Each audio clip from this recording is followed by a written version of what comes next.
So Nothing just came out with a new pair of headphones, and they are not accessible for a disabled person like myself who only has one good hand, and that good hand is their left, because everything is on the right hand side.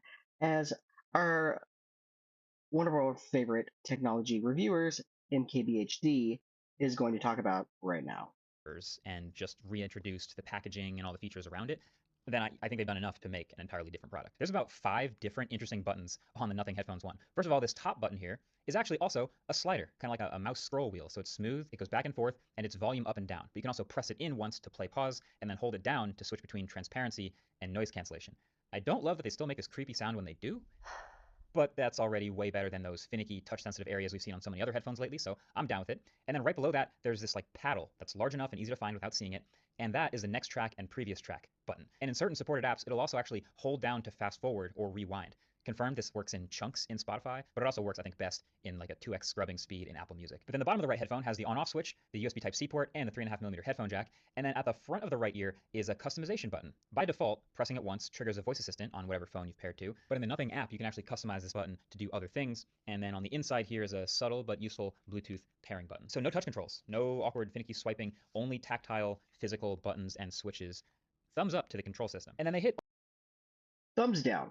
Okay, thumbs down. I am not going to apologize, but thumbs down, because I have to reach over and do that on my right ear, and I have to put my arm over my face, and it just looks awkward and it feels awkward. And with the nothing open ears that I currently have and am using, I can do all of that on my left hand side. And it's great with the app that I can customize it to do that, because both earbuds are made the same exact way. Although with these headphones, you're not going to be able to do that. And I understand technology. I understand why they just do it on the right hand side, because most people use their right hand.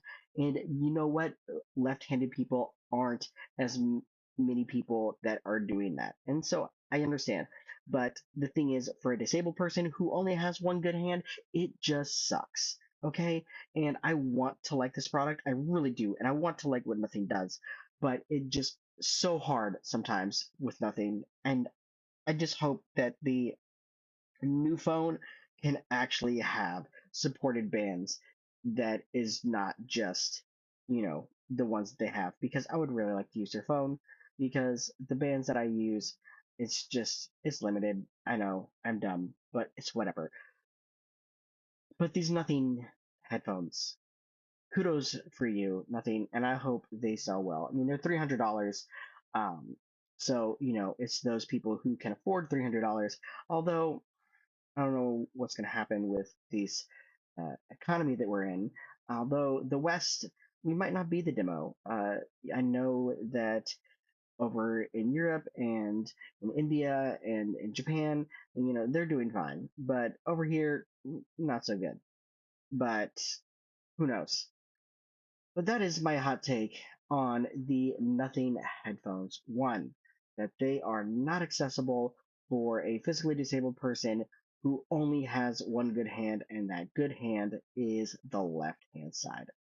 So, guys, thank you so much for watching the video. I will see you in the next one, and take care.